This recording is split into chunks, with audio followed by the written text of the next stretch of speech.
পবিত্ৰ ৰমজান মাহৰ শুভেচ্ছা জনাই আজি ভিডিঅ'টো আৰম্ভ কৰিছোঁ। আজি আছে ৰোজা খানা আমাৰ ঘৰত, তাৰ কাৰণে এয়া ৰেডি কৰিবলৈ আৰম্ভ কৰিছোঁ। পায়সখিনি বনাবলৈ মোৰ ভাগতে কৈছিল, সেয়ে এয়া পায়স বনাবৰ কাৰণে ৰেডি কৰিলোঁ।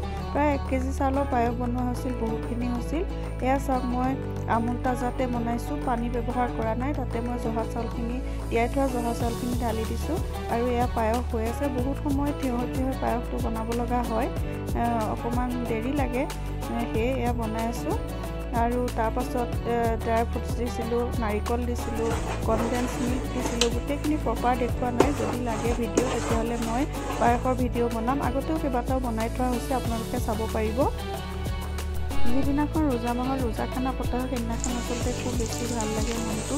বহুত মানুহক মতা হয়, বহুত মানুহক ঘৰলৈ দি পঠিওৱা হয়। এনেকুৱা আৰু আমি গোটেইকেইঘৰ গোট খাওঁ, ননদ ভাবিহঁত ভণ্টিহঁত গোটেইবিলাক গোট খাওঁ, ভালো লাগে সেইদিনাখন। আৰু তেনেকৈ আমি চবেই কিবাকিবি বনাইছোঁ। মই পায়সখিনি বনালোঁ ভণ্টিৰ ঘৰতে, আৰু ভাবিয়ে পিছফালে জুই ধৰি পেলাই পোলাওখিনি বনালে। পোলাও বহুত হৈছিল। কি কৈছে?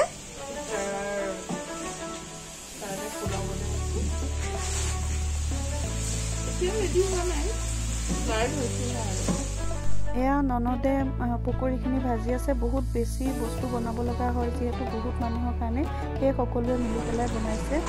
আৰু এয়া ইহঁত ভিতৰত কি আছে ইউটিউবত দি দিম। এয়া ভতিজা ছোৱালীয়ে শুই থকা বুলি কোৱাৰ কাৰণে আনি পেলাই কামত লাগিলি। পিঁয়াজখিনি ভজাত তাইও সহায় কৰি দিলে আৰু ভণ্টিয়েও সহায় কৰি দিলেহি।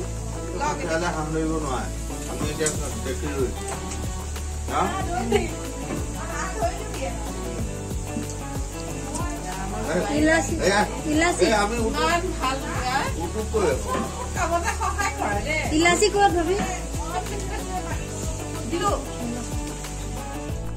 এয়া পোলাও হৈয়ে গ'ল।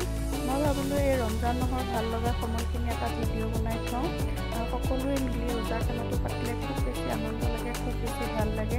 কামবিলাক কৰা যেন নালাগে, সকলোৱে মিলি যিহেতু কৰা হয়। অকলে যদি এইখিনি কাম কৰিবলৈ যোৱা যায় তেতিয়াহ'লে বহুত কষ্ট হ'ব, কিন্তু আমি সকলোৱে একেলগে কৰাৰ কাৰণে হাঁহি ফূৰ্তি মাজেৰে কামখিনি হৈ গ'ল। আৰু এয়া ফল মূল, পকৰী, বুট সকলোবোৰ বনোৱা হৈ গ'ল। কণীও বইল কৰা হৈছিল। সকলোবোৰ আমাৰ ৰেডি হৈ গ'ল। এতিয়া আহিল পেকেটবোৰ ৰেডি কৰাৰ সময়। যিহেতু আপোন পৰিয়ালবিলাক আছে, আপোন পৰিয়ালবিলাকৰ ঘৰলৈ দি পঠিয়াব লাগিব, সেয়েহে পেকেটবিলাক ৰেডি কৰা হৈছে। এটা পেকেটত পোলাও, বুট, পকৰী দিয়া হৈছিল, এটাত ফল মূল, কণী আৰু এটাত পায়স দিয়া হৈছিল। এনেকৈ তিনিটাকৈ পেকেট কৰি পেলাই আমি মানুহৰ ঘৰলৈ দি পঠিয়ালোঁ। আৰু ওচৰৰ মানুহবিলাকক ঘৰলৈ মতা হৈছিল। বহুতখিনি মানুহ হৈছে, তেওঁলোকক ঘৰলৈ মাতি ইফতাৰ কৰোৱা হ'ল আৰু আমিও গোটেইকেইঘৰ মিলি একেলগে ইফতাৰ কৰিলোঁ। খুব ভাল লাগিছিল সেইদিনা। সেয়ে ভাবিলোঁ এই ভাল লগা সময়খিনি ভিডিঅ' আকাৰে ধৰি ৰাখোঁ আৰু আপোনালোকৰ লগতো শ্বেয়াৰ কৰোঁ।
আজি যদি ৰমজান মাহৰ এই ভিডিঅ'টো আপোনালোকৰ ভাল লাগিছে তেতিয়াহ'লে প্লিজ মোৰ চেনেলটো ছাবস্ক্ৰাইব কৰি দিব, লাইক শ্বেয়াৰ কমেণ্ট কৰিব আৰু কাষতে থকা বেল আইকনটো প্ৰেছ কৰি অল কৰি দিব।